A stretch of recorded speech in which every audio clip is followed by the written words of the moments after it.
И партнерот, односно партнерството е една тема која што, знаеш како, еве ова сакам да го кажам, 3 главни односи во животот ќе работиш, најчесто, нели? Односот со себе, че постоја цел живот ќе го работиш, зборам три теми, цел живот, доживотно ќе ги работиш. Односот со себе, сето она што го правиш, односот со партнерот, нели, доколку го имаш, ама и кога го немаш, доколку го немаш, мислам пак некако ќе биде околу тоа, и односот со твојата кариера, доколку нели ја имаш, и нормално тука стојат моментот на родителство и децата, меѓутоа овие 3 се едни клучни столбови на кои што ние постојано работиме во текот на животот. И партнерството е нешто кое што доживотно ќе се работи. Не постои период во животот кога на партнерството не треба да работиш. И затоа и многу често партнерските односи се разнишуваат затоа што ние забораваме да работиме на тие. Ние си ги подразбираме или пак влегуваме во една идеализација, почнуваме да мислиме, окей, па сега веќе нема страста, па сега веќе не е ова, не е тоа што го замислував. И фала ти што сподели, да речеме, ти си конкретно на почеток во брак. Почеток на брак знае да е многу стрекно, ама еве нека пишат во коментари колку луѓе се испокарале пред свадба. Од моментот на кај ќе биде, што ќе биде, колку финансии ќе се подршат, кои гости ќе седат, кај ќе седат луѓето, на која маса ќе биде, кој колку, мислам, чисто само одам во некој момент на колку луѓе ќе се испокараат каде ќе живеат, како ќе живеат, па тука се свекор, свекрва, дедо, баба, нели, ако се живи присутни, па тука е моментот на местење на граници, па чекај сега скроз те менуваме. И знаеш, тука многу ми е важно само да го споделам делот на ние сме цели и без партнер, ние сме цела личност, меѓутоа ние бираме дека нели животот ќе го поминуваме со еден партнер, и тоа значи дека и те како ќе треба да во наводници се адаптираме на новото заедно, нели, на сето оно што следи, меѓутоа и така ќе мораме не тотално да ја потиснеме, значи нашата индивидуалност, но да бидеме свесни дека колку што, да речеме, ако има две потреби, едната ние да се поврземе многу, едната да бидеме индивидуални, нели, автономија, да некоја да речам. Сега тој баланс измеѓу тие две знае да е многу тежок. Значи, кај сите е така, Ѓорги, знаеш, јас не познавам некој кој што се му е розово, и затоа тука сакам да го споделам делот. Да, ние објавуваме, постираме, пишуваме, затоа викам, па дури во самите филмови ќе го видиш моментот на the hero journey, нели, моментот на, не знам, па ќе се скараат, па ќе се случи пресвртот, нели, па на крај, па таму ќе заврши, меѓутоа во животот не завршува, значи продолжува, ти имаш нов циклус кој што реално ќе продолжиш да го живееш. И затоа е многу важно тука само да останеме, знаеш како, скромни, понизни, да бидеме свесни дека во животот не можеме и не треба да функционираме сами, без разлика дали во случајот станува партнерски однос. И мене многу ми е ова важно и тоа го гледам во личниот раст и развој, често го гледам. Личности кои што почнуваат да работат многу на себе, Ѓорги, доаѓаат, да речеме, на терапија и знаат да се свртат против нивниот партнер. Мојот партнер не работи на себе, мојот партнер не се разбира во ништо веќе, мојот партнер не расте и така натаму. И секогаш моето прашање е: како застојот кај твојот партнер делуваше на твојот раст и развој? Знаат да се збунат. Знаат да се збунат затоа што не сваќаат дека, едносно не сваќаме сите дека се е кокреација, и дека застојот на едниот партнер, кој што можеби морал да застане, затоа што, нели, тоа е кокреацијата меѓу односот, таа динамика меѓу односот, системе, паровите се систем, се случува заради другиот. И, например, доколку едниот работи на себе, многу често работи на себе заради тоа што другиот имал одреден застој. Така, морал да преземе одговорност, или имал поддршка, не мора да биде лошо. Може да биде конкретно, да речеме, партнерот работи на кариерата, на личен развој, да речеме другиот партнер или партнерката ги чуваат децата, го чуваат семејството, го чуваат домот и така натаму, и тоа се некои работи кои што ние си ги подразбираме. И кога ќе почнат да работат, сваќаат дека тука се јавува еден, во овој случај, нарцизам кој што ја преминал малку границата, нарцизам како здрава црта на личност, како себе љубов, а не нарцизам како нарцистичко преметување на личност. Мислам, чисто тука морам да го споделам ова. И каде што не одиме во себе да видиме што е оно што е, нели, окей, што е оно што е добро, што е оно што се случило во цел овој процес, туку се вртиме против партнерот и го гледаме партнерот како некој што не е доволно добар. И тука мора да бидеме свесни. Ако ние работиме на себе, ние не стануваме подобри личности. И ова многу често го гледам во динамики, да речеме, сна, свекрва, мислам, чисто го, еве, како семејни односи кога се случува, едниот се гледа како да не е доволно. Ние не, сите сме различни, Не можеме да бидеме еднакви, не можеме да бидеме неравноправни, мислам и сето тоа, ама сите имаме еднаква вредност. Да. Сите еднакво вредиме. И ова морам да го нагласам, затоа што постои некој тренд во наводници на личности што работат на себе, кои што несвесно, мислам, ова не е намерно, никој тоа не го прави, да речам, со умисла, ама несвесно почнуваат да имаат повисоко чувство за себе и поголема вредност за себе, сакајќи да излезат од некоја мала вредност која што ја чувствувале, отишле во поларноста. И како ти кажав, мора да се случи поларност за да дојде некаква рамнотежа. Че тоа што работиме на себе, не значи дека сме подобри од другите, туку може само да бидеме посвесни и на другиот на посвесен, на поасертивен, на емпатичен начин можеме да му споделиме што оно што би можело нели да се смени или да го направи во случајот за негово добро или пак за доброто на партнерството. Да, тоа е интересен момент бидејќи никогаш не е рамна линија. Значи барем пак зборувам од лично искуство каде што има моменти каде што и јас треба да жртвувам некои работи заради тоа што на мојот партнер тоа му треба, тоа и треба. А има моменти каде што другата страна ама некојаш мислам дека ако некојаш е многу тешко да се биде свесен за тоа секојаш, затоа е убаво што каже како ние не со намера не го правиме некои работи, туку баш она несвесно забораваме некојаш и ни треба малце дали тоа ќе биде разговор со професионално лице со некој друг, кај што ќе ти помогне да сватиш, чекај. Вие моментот таква е ситуацијата, во последно време работа дека не може на двајца да ни биде да ни биде премногу тешко и да се откажуваме од се, да едноставно да бидеме обземени од нашите емоции. Мора едниот да му помогне на другиот, бидејќи ако и двајцата сме немаме ништо што да дадеме, нема да може да функционираме, барем нема да може да функционираме на некое оптимално ниво. И тука и кога станува збор за работење на себе, за pursuing your dreams, значи градење на кариера, некој мора да земе второ или да се откаже моментално за другиот да може да напредува. Мислам дека тоа е многу тешко некојаш после одредено време, кај што забораваме зошто и како се случуваат сите овие работи. Па затоа мора да се работи на партнерскиот однос, да се разговара, да бидеме благодарни, да им уважуваме на другите што прават.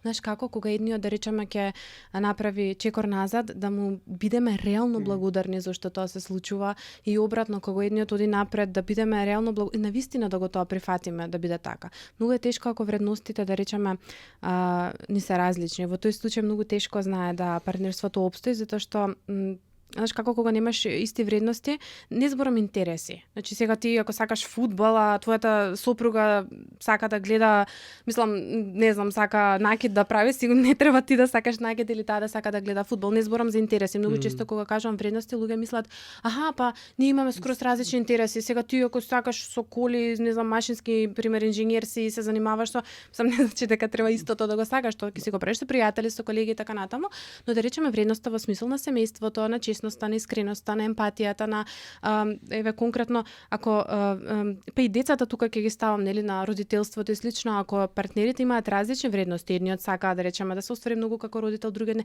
тука се многу тешки партнерските односи да се наместат. Ама пак ќе кажам, во маката, односно во наводници, во таа тежина, во тоа местење е убавината на самиот партнерски однос, затоа што ти фактички лошо е кога се губи комуникацијата, кога ја нема таа комуникација да кажеш дека мене ми е тешко, мене ми треба помош, јас сега се соочувам со ова и така натаму, туку кога знаеш има едно избегнување, многу често знаат партнерите да се повлечат или да влезат само во обвинување, знаеш, во критикување и обвинување се бара виновникот, па ти тоа не си го направила, ти тоа не си го направил, ти ваму беше, јас таму беше, наместо да се најде знаеш, оној моментот на повеќе се зборува некако за фактите наместо за чувството, а реално нели, окей, јас се чувствувам вака и вака, дај да видам дали стварно овие нели ситуации кои што ни се случија, овие работи влијаат врз тоа или има нешто позадински многу поголемо кое што стои, дај да видиме како може нели тоа да се смени. Да. Многу често партнерот знае да обвини, ама ти зашто така се чувствуваш, ти не треба така да се чувствуваш, јас не мислев така и така натаму.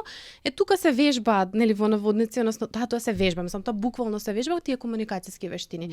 Како да му пристапиме на партнерот, што да правиме и ако едниот партнер не го знае тоа, во рете. Доволен е еден партнер, било кој, значи да презема, да речам, одговорност и иницијатива еден да работи, да речам, повеќе на да се истражува во менталното здравје, за да може на другиот да му посочи, односно да го повика на таа одговорност и на таа свесност и без да му кажува слушај се вака и вака, јас во таа и таа книга, нас не требаат книги, едукации, не знам што за партнерски односи, нас не треба присутност. И ако ништо друго, тоа што сме го научиле, што сме го прочитале, да го примениме. Значи, окей, ако јас сум прочитала дека треба да поминувам време, стварно да поминувам време со партнерот. Ама често се случува друго, Ѓорги. Знаеш како ние читаме, учиме, гледаме, слушаме секакви подкасти и наместо да одиме во акција, ние одиме во вина. Па зошто ова не е така, па јас ли морам ова да го направам, па што не му текне него или неа тоа да го направи, па се ли јас морам да водам и така натаму. И автоматски каде што има префрлување на одговорност, каде што има некакво префрлување на вина, партнерскиот однос почнува да се ниша. Според мене треба ограничување на возраста до пристап на социјалните мрежи. Баш и авторот во книгата кажува дека не е идејата ние да им забраниме на децата да видат некој YouTube видео, да видат некој TikTok видео. Има интересни содржини, нели? Но од друга страна дека важно е да се постави таа граница, возрастна граница во однос на отварање своји профили на социјалните мрежи. Затоа што тоа отварање на своји лични профили води потоа и кон креирање на содржина, лична содржина која што се објавува, се постира, па доаѓа моментот на споделување, на лајкување, на коментари и веќе децата стануваат едноставно мета на другите, а во исто време и како што они сами отвели, продукт за компаниите. Затоа што ако ние малку подлабоко анализираме целата таа, сето тоа како функционираат социјалните мрежи, знаеме дека апликациите се бесплатно достапни, но со некаква цел се бесплатно достапни. Сепак тие компании кои што ги креираат социјалните мрежи, тоест апликациите, имаат некаков бенефит од тоа што ние постираме некаква содржина. Многу од вас сигурно веќе сте приметиле дека некои од мрежите стануваат место за промовирање продукти, за шопинг, наместо нели да видам што Ѓорги постирал, што Сандра постирала, да се поврзам со луѓе, станува поврзување со компании, со продукти. Така да ако да се вратам назад на она што го коментираме, возрастната граница би значила повеќе лимитирање на отварање на тие акаунти кои што подоцна ќе ги водат децата кон креирање содржина која што може да води кон други чекори. Да, и всушност тоа е вториот, нели, оној темелна реформа, втората темелна, каде што вика 16 години. Тоа треба да биде границата каде што едно дете може да отвори акаунт или профил на Instagram, на Facebook, на TikTok, на што и да е. Так. Да се нема социјални мрежи пред 16 години. Так. Да, може би во однос на, пак ќе се вратам во однос на телефоните, нели, да се нема паметен телефон до одредена возраст. Ние знаеме дека технологијата реално ни служи. И интернетот исто така им служи на децата и за едукација, и за креирање, нели, мрежа на пријатели, разонода, забава. Но од друга страна, прашањето е на кое место и каде и колку им е потребно на децата во дадени ситуации да го имаат смарт телефонот и колку тоа им служи или им одмага. И ние зборувавме минатиот пат колку тоа влијае на вниманието, на фокусот, на спиењето, какви последици има анксиозност, депресивно расположение заради одредени работи. И кога ќе ги видиме таа целата слика, нели, првата наша реакција најверојатно може и нема да биде како сега ние ќе им ги земеме телефоните и ќе им дадеме обични телефони.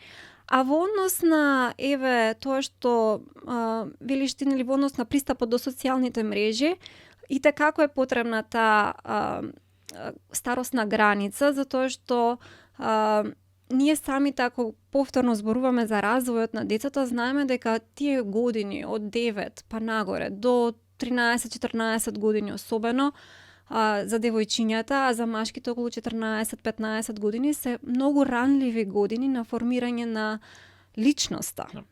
И доколку децата имаат порано пристап до социјалните мрежи кои што се многу несигурно и нестабилно место каде што можат да бидат повредени, место кое што и tekako влие на формирањето на нивното мислење, на сликата за себе, вие изложувате на ранлива категорија на таква една, вие изложувате во на таква несигурна средина и tekako после тоа се справуваме со последици од таа изложеност. Да.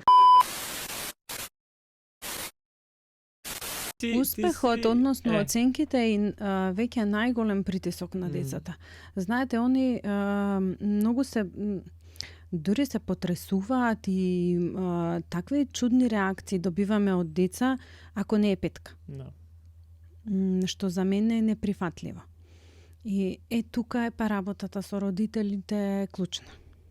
Инаку, кој ја поставил таа цел? Родителот. Кој може да ја промени, пак е родителот. Само може би му треба наша поддршка, наша насока, како да го направи тоа за доброто на своето дете. Да, бидејќи на крајот на денот голем е проблемот и тоа може нема да се види на самиот старт. Јас знам за самиот себе, се чувствуваш многу полошо за сам себе кога ќе доеш на факултет и кога мислиш дека си неуспех, дека ама сето тоа започнува уште како мал, како гледаш на еден образовен процес. Преголем притисок е за детето, преголем товар. Но клучно е целото семејство во ова што го споменуваме, затоа што детето е дел од тој семеен систем. Како стигнало да детето го чувствува тој притисок? Кој го пренел? Зошто го пренел? И пак отвараме нешто што е внатрешно. Значи, детето не го создало тој притисок од средината во училиште или од другарите, може би, но многу ретко. Многу ретко се случува тоа да имаме споредување, нели, како тој има 5, па и јас, и тоа е на едно детско ниво. Поголемиот притисок е од целото семејство. Значи, некогаш не се само родителите, некогаш е, например, баба, дедо. Знаете, секој што е вклучен во воспитувањето и чувањето на тоа дете. Да, а некојаш и јас од мој личен пример знам дека да, нормално секојаш твоите сакаат да имаш најдобри оценки, да учиш, да напредуваш, ама кај мене исто беше тој аспект да мајка ми е наставничка. Да. Баба која што ми е наставничка. Знаете кој притисок е тоа? И они ништо не прават со тоа што они не даваат дополнителен притисок на мене, ама самиот факт што јас знам. Така е. Многу тоа мене барем ми беше тешко у тие некои почетни години кај што чекај, окей, сваќаш и 4 е лошо, за тројка да не збориме пак, и само 5 со највеќе бодови. Така е. Без некој да ми го наметне без од да дома. го наметне и каже, но пак ќе кажам, ако постоел отворен разговор, ако сето тоа на време се обработувало на ниво на целото семејство, дали била мајка, баба и така натаму, последиците ќе биле помали. Да. А може би спремноста да, нели, еве во овој случај, нели, и детето да каже. Ако јас добијам 4, значи нема добро да те представам, нема да сум доволно добар, нема да го исполнам очекувањето. Тука ние ги охрабруваме децата да поттикнат еден таков разговор, особено поголемите, кај помалите малку поразлично. Поголемите, еве 8-9 оделенија кои, нели, сакаат да имаат 5 да се запишат во средно училиште, нели, со доволен број на поени да влезат во училиште кое го сакаат, и го сами дури некогаш си го прават тој притисок, ама и родителите го прават притисокот, или како што кажав, целото семејство, и тука ние ги охрабруваме и тие сами да почнат дома да разговараат. И некогаш добиваме, нели, успешни разговори, некогаш имаме родители кои пак ќе дојдат и пак ќе се советуваат како тоа да го направат. Имаме секакви примери. Пак ќе кажам, зависно од нивото на, нели, на кое ќе не разберат и нивото на свесност, нели, која имаат во моментот. Хуморот генерално е многу моќен чувар на менталното здравје. Значи, ментално по фит се луѓе кои што го имаат развиено тој здрав хумор. Значи, не да исмеваш некој друг, да правиш, условно земено, онака мајтап на нечија сметка, туку баш онака да знаеш да се шегуваш на сопствена сметка, да знаеш да си ја прифатиш својата несовршеност, бидејќи совршености постојат само во теорија. Во реалниот живот тешко дека ќе најдеш нешто, посебно па луѓето не сме совршени. И ако конструктивно и здраво си ги прифатиш своите слабости, своите несовршености како дел од тебе, и дури можеш да се шегуваш на сопствена сметка, значи го имаш тој здрав хумор што ти го одржува менталното здравје. И повторно сме различни сите. Некој гледа да најде и во тешка ситуација нешто малкуцка добро, некој во релативно добра ситуација ќе ти бара ама знаеш, ама ова вака, ама ова нечени, ќе тргне малце со попесимистички поглед и велам, различни сме сите како луѓе, како личности, како темпераменти, карактери. Не можеме да очекуваме дека и не треба да очекуваме дека исто ќе се однесуваме сите, така што кај мене тоа функционира, навистина и во тешки моменти функционира и ме прави така полесно можеби да испливам од сето тоа, да се справам со сето тоа, бидејќи во животот ние теоретски кризите ги делиме развојни и акцидентни. Ние развојните се предвидливи. Нив можеш да ги очекуваш дека ќе ти се случат во одреден период од животот, бидејќи помалку или повеќе сите поминуваат низ нив. Да речеме кризата на идентитетот во периодот на адолесценцијата и младоста, кога младите се бараат себе си, го формираат својот идентитет, да е развојна криза, очекувана. Ама овие акцидентните се тие што знаат да не сопнат во животот, затоа што тие се случуваат непланирано. Неочекувани се скроз.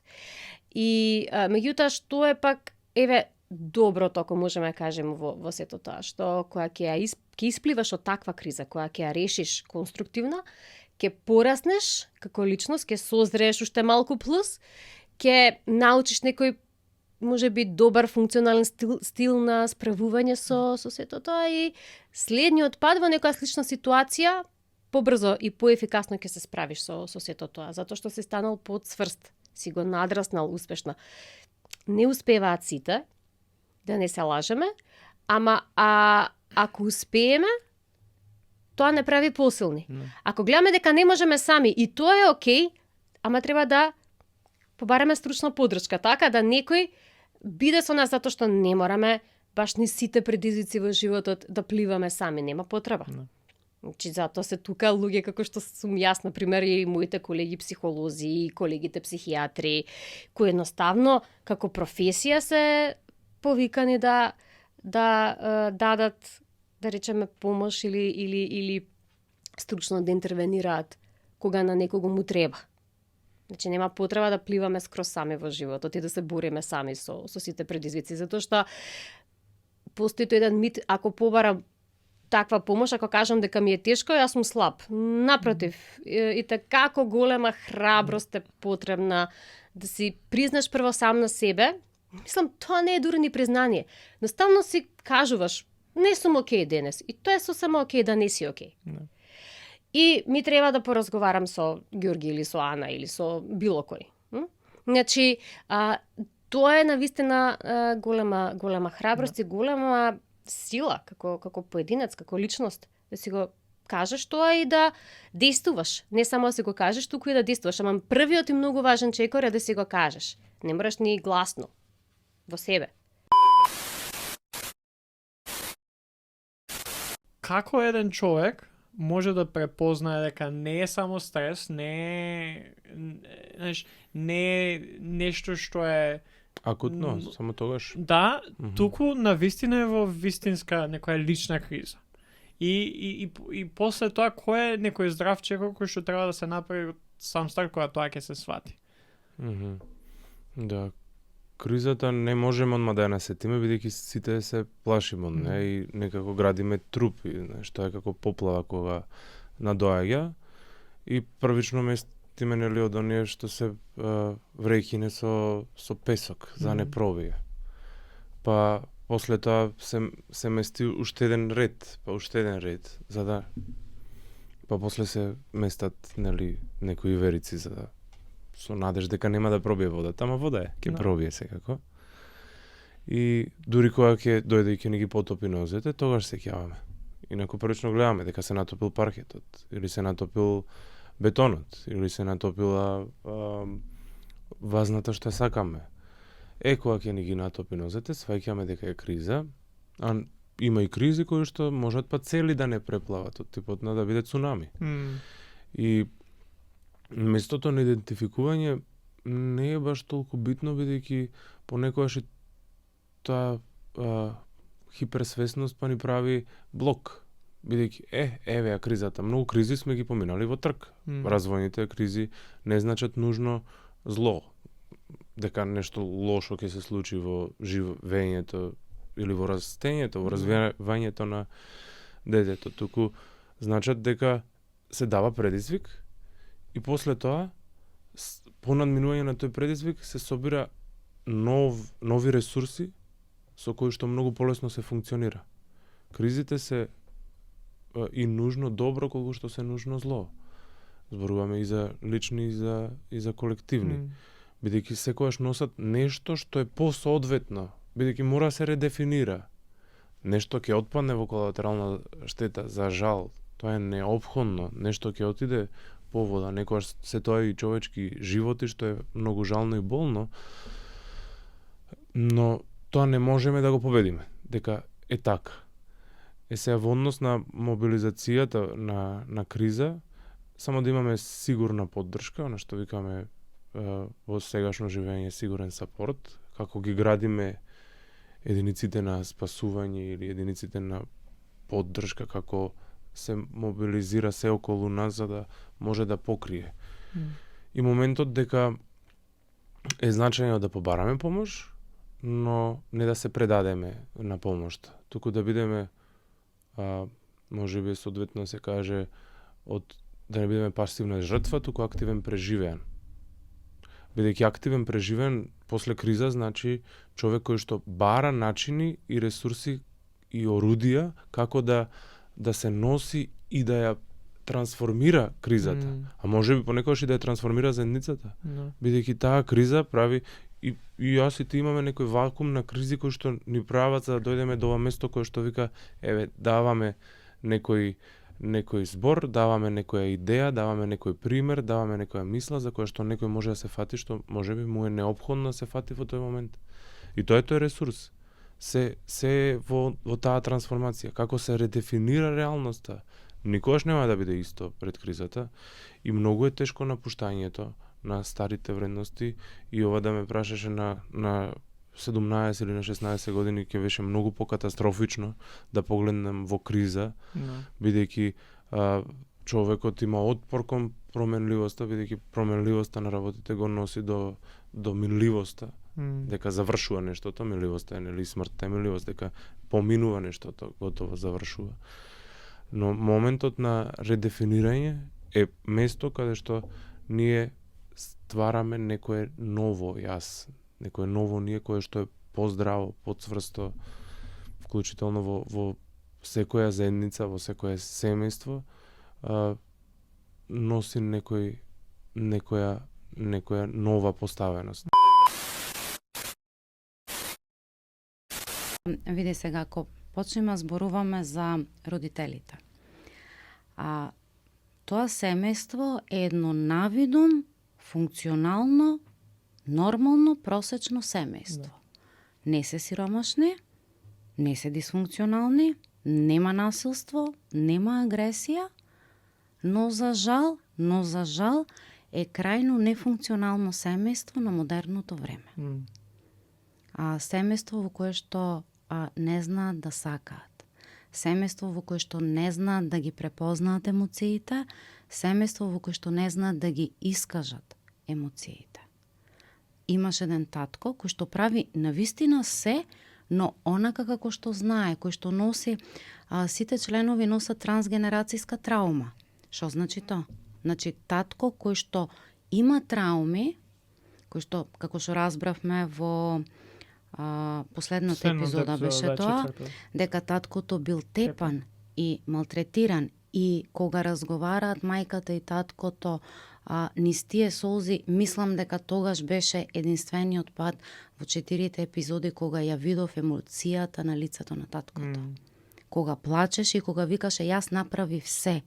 Јас решив уште како дете дека нема да го тепам моето дете. Да, тој навистина го направи тоа.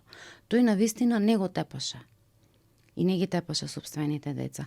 Тој навистина финансиски му обезбеди се. Има добри финансиски, добростоечки финансиски работеше. Но тој не беше присутен емотивно за своите деца.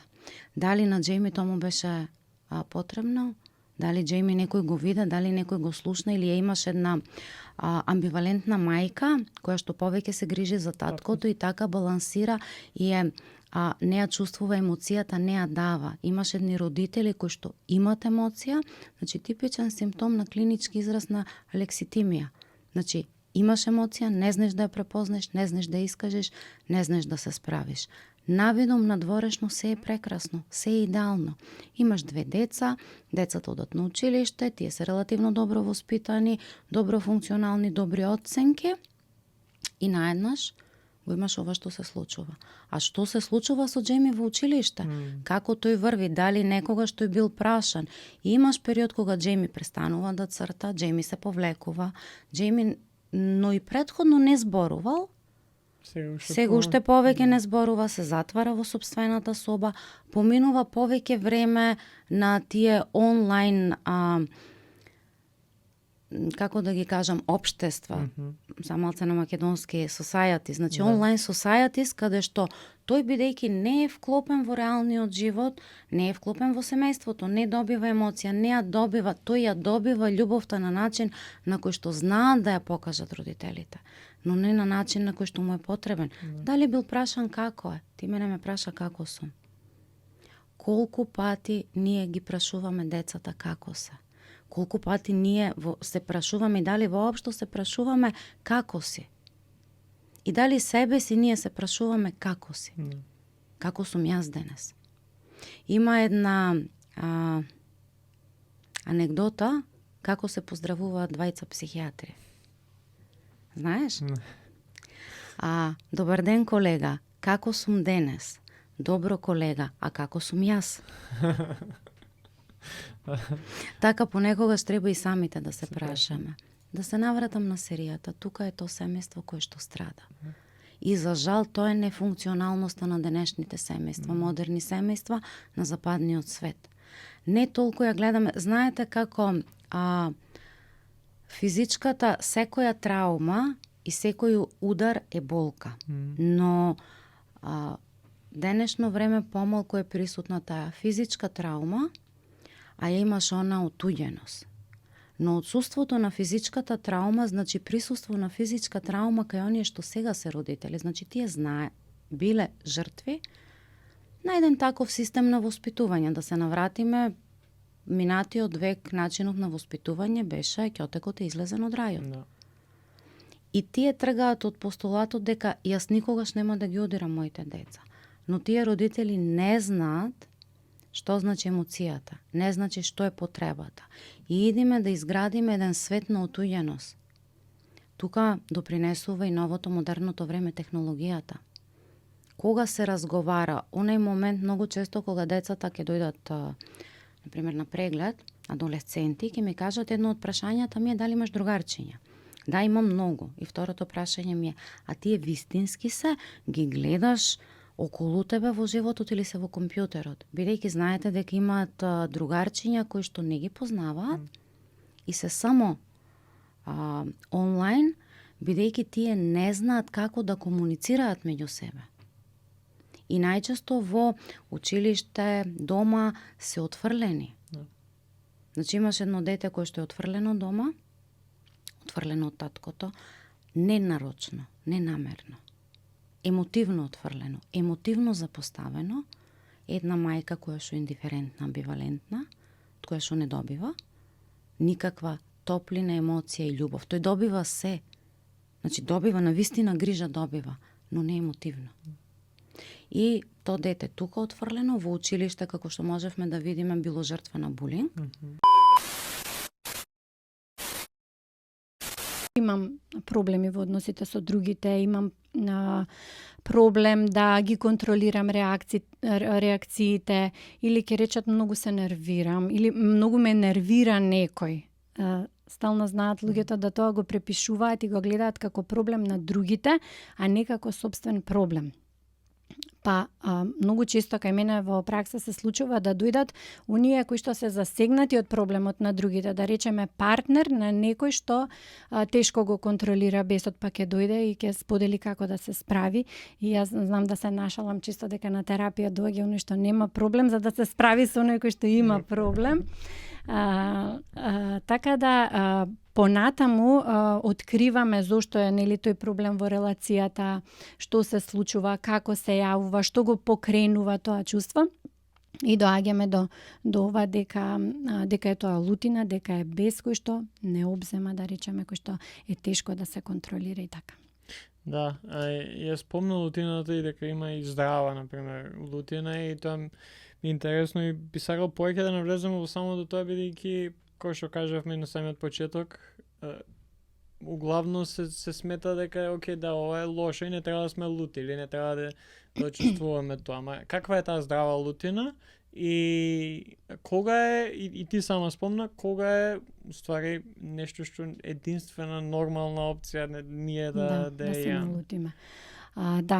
Здрава лутина е онаа лутина кога се јавува тогаш која што се јавува тогаш кога чувствувам дека сум загрозена. Мојот физички простор е загрозен или моите лични граници се загрозени.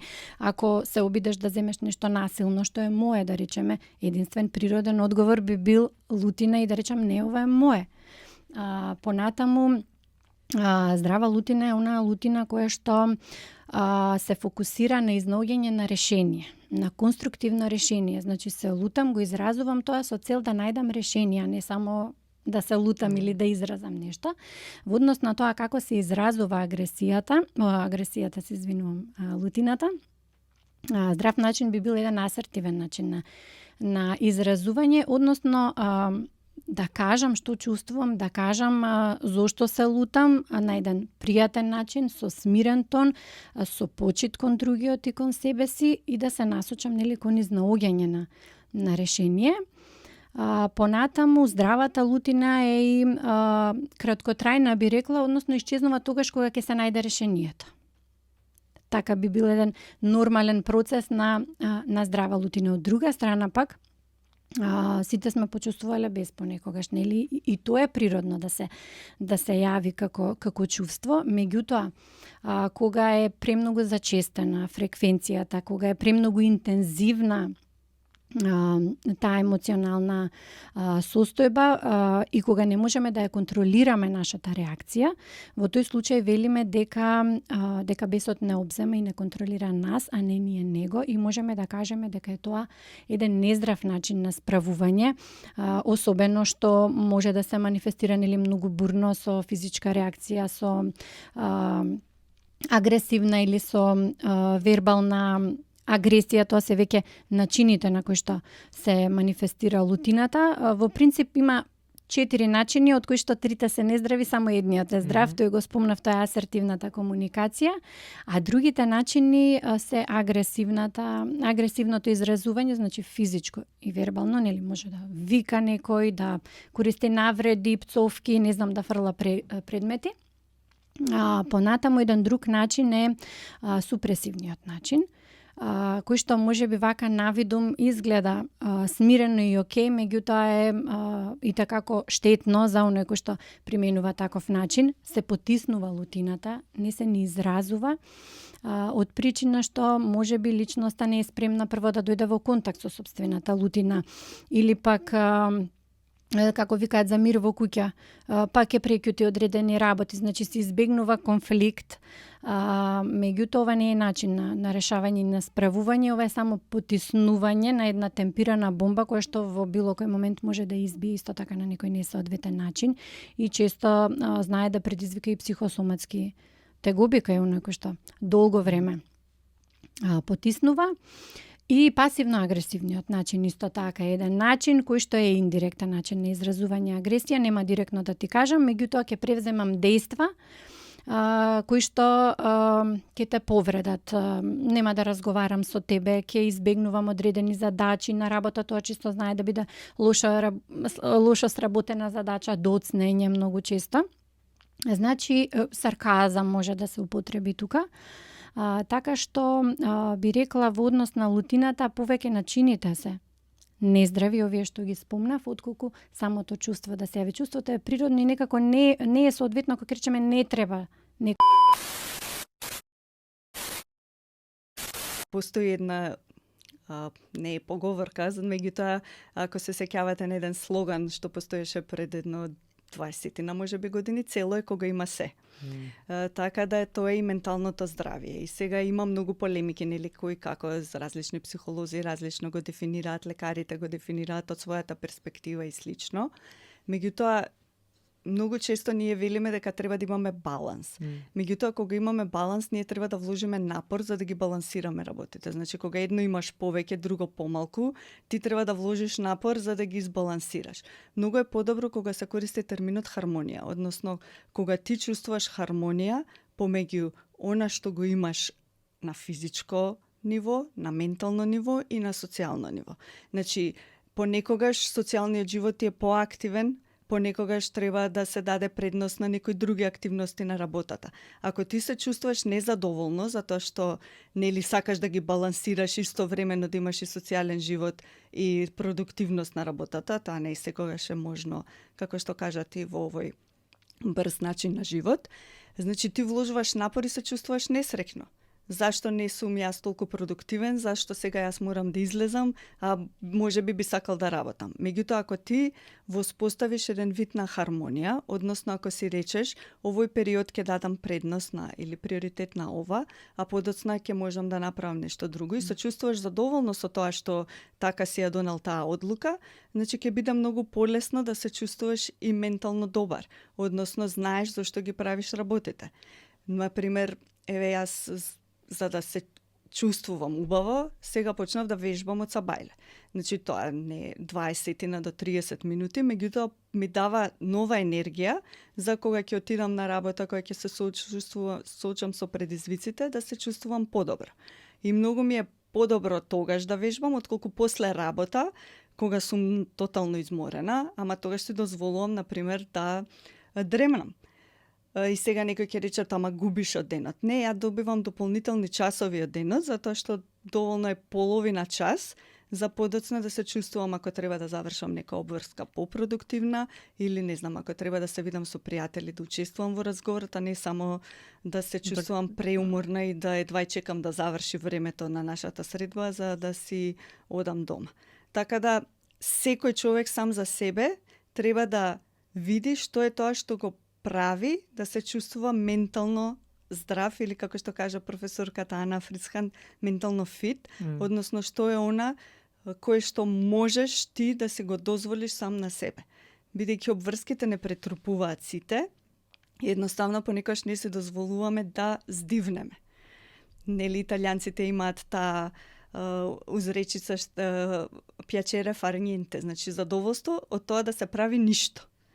Ние веќе сме заборавиле што е тоа да не правиш ништо, меѓутоа да немаш ни телевизор, да немаш ни мобилен телефон, затоа што секоја минута од времето се трудиме да исполниме со нешто. И тоа го гледаме и кај децата. Ние не дозволуваме на нашите деца да им биде досадно. Секој момент од денот на нив им е структуриран, исполнет, ги носиме од една активност на друга активност, училиштето трае подолго, домашните. Значи, креативноста на децата, за да им стане досадно и да смислат нешто сами што да прават, ја убиваме. Затоа што дури кога е досадно, ние се трудиме да им наметнеме некоја активност за да ги забавуваме. И подоцна нормално тоа и се преточува во различни нарушувања, па дури нели и нарушување на вниманието, на фокусот, значи децата веќе не можат да седат мирно затоа што постојано бараат некој нив да ги ангажира и забавува. Како можам да влијам на другиот поединец? И точно уствари, кога ние социјалното влијание, на пример, се однесува на тоа, нели, на способноста да креираме одредена промена или одредени доживувања промена во мислите, во чувствата, во однесувањето кај друг поединец или кај одредена група. Меѓутоа, секогаш прашањето е тој другиот поединец кој што го прима влијанието, од што е мотивиран да го прими влијанието и дали сака да го прими. Сега тука, кога ние се обидуваме, например, да му помогнеме на некого, многу е важно дали човекот сака да му биде помогнато. И на тој начин нашето влијание врз него би било уважено, ама он треба да сака. Меѓутоа, ако човекот, личноста, како да кажам, е заведена од некои други аспекти на живењето и нема доверба во тоа дека може да му помогне, значи не може да му биде помогнато. И, например, и тоа на нас денеска ни се случува масовно, да ние веруваме во одредени информации, кои што ни се пласираат, не знам, на социјалните мрежи или на било каков друг начин, заведени сме од тие информации, а не гледаме каде е вистинската помош. Тоа се случува често и се случува поготово во многу сфери, верувам, дали во политика, дали у ментално здравје, у наука, во било што, меѓутоа бидејќи јас ги пратам информациите од мојата област, можам многу повеќе за тоа да кажам. На кој начин дури одредени информации го влошуваат менталното здравје кај луѓето, бидејќи многу мора да се прави разлика меѓу тоа како ќе ти помогнам, дали тоа се базира на мој личен став, на моje лично искуство или се базира на некакво стручно знаење, на некакви факти. И сега што се случува? Многу професионалци денеска, за жал, еве и кај нас и во регионот или било каде, пласираат информации. Тоа се инфлуенсери, пласираат информации на социјалните мрежи кои што не се факти. Тоа се нивни лични ставови, нивни лични искуства, кои што може да помогнат на некого и му помогнале на некој. Меѓутоа креираат влијание со тоа, а тоа не е генерализирано. И после што се случува кога некој станува инфлуенсер, тој добива следбеници, тој човек добива followers, како што се вика. И сега, кога некој почнува него да го обожава, јако го обожава, кај луѓето после се губи критичкото размислување за тој човек. Он значи толку е веќе хипнотизиран од тоа што инфлуенсерот го збори, од неговото влијание, од начинот на кој што тоа го збори, од харизмата. И сега, например, примачот од другата страна, примателот, значи некоја информација што он ја кажал во инфлуенсеров, кај него кликнала. Му допрела некоја критична точка во него самиот и, значи, он се залепува за тоа. И после веќе 1, 2, 3, 5 такви точки и се губи тотално веќе критичкото размислување за таа личност. Кој е нејзиниот бекграунд, зошто она тоа го збори. Иначе јас постојано и го спомнувам некогаш тоа и на мојот Инстаграм профил, значи дали луѓе знаете да процените релевантна содржина што стварно може да ви помогне. Заради тоа што не се што ние мислиме дека е помош е вистинска помош. Некогаш некој тргнува со добра намера за нешто, меѓутоа добрата намера не е доволна за помош. Значи мораме да имаме соодветно знаење, алатки, искуства, кога ти како пријател на некој му даваш совет од твоето искуство за тоа како да му помогнеш, ти си свесен и поаѓаш од тоа дека тоа е твое искуство, на тебе тоа ти помогнало. Меѓутоа не значи дека твоето искуство е применливо за некој друг. Ми се окей, може стварно ќе му помогнеш на некој, тоа супер, ама нема на сите. Суштинска потреба, да кажеме, во денешното современо секојдневие, а тоа е трагање по постојано доживување задоволство. И така убаво го опишува самиот механизам што се случува, но го адресира, односно го објаснува и она, како и другите научници, од каде доаѓа таа наша не потреба, туку тој хук, тоа нафаќање, односно стварање на некој начин или зависност, затоа што она зборува за зависности, кога веќе одредена субстанца или однесување ќе го надминат оној прак на нормално користење, да кажеме, и кога веќе доведуваат во една зголемена консумција на нешто, едно компулсивно overconsumption, како да кажеме, значи прекумерно конзумирање на одредена субстанца или однесување. Интересно е да се навратиме, дека тој допамински систем, кој што е некаков центар, допаминот е невромодулаторна молекула која што е одговорна, односно најодговорна можеби во мозокот заедно со другите невротрансмитери, во оној круг на гратификација или на доживување на некаква гратификација, на некаква награда или на некакво задоволство, но и истовремено и на мотивација повторно да го доживееме истото. И сега ако се вратиме филогенетски нели наназад, одејќи кон тоа зошто воопшто ни е створен тој систем, не е створен тој систем за да ние бидеме нели зависни кон нешто или кон некакви да речеме или супстанции или однесувања, туку е створен за да преживееме. Но да преживееме во свет во свет на не на изобилие, туку во свет на многу малку ресурси. Порано не јаделе 3 пати на ден, па со снекс 5 пати на ден или дури некои нели многу повеќе. Туку храна требале да ловат, можеби ќе улова денеска, па 2 дена нема да јадат, па после пак нели ќе тргнат повторно една мотивација нели да се доживи. Затоа требало затоа е створен тој систем на гратификација, да ние практично се помачиме за да доживееме некакво задоволство. Да се трудиме кон тоа, да имаме еден период на трудење кон нешто нели за да доживееме задоволство, за да преживееме. И затоа се токму тоа нели она храна која што велиме дека има најмногу која што најмногу придонесува кон чувствено задоволство е благо и мрсно, благо солено мрсно нели доста интензивни да речеме вкусови. Што сега од друга страна па се манипулира со оваа цела нели индустрија на стварање на крцкаво солено мрсно калорично и така натака за да нели доживуваме задоволство. Но тој систем на гратификација, пак ќе кажеме, створен за период кога сме живееле во многу малку ресурси, за да практично се потрудиме да се нахраниме за да преживееме.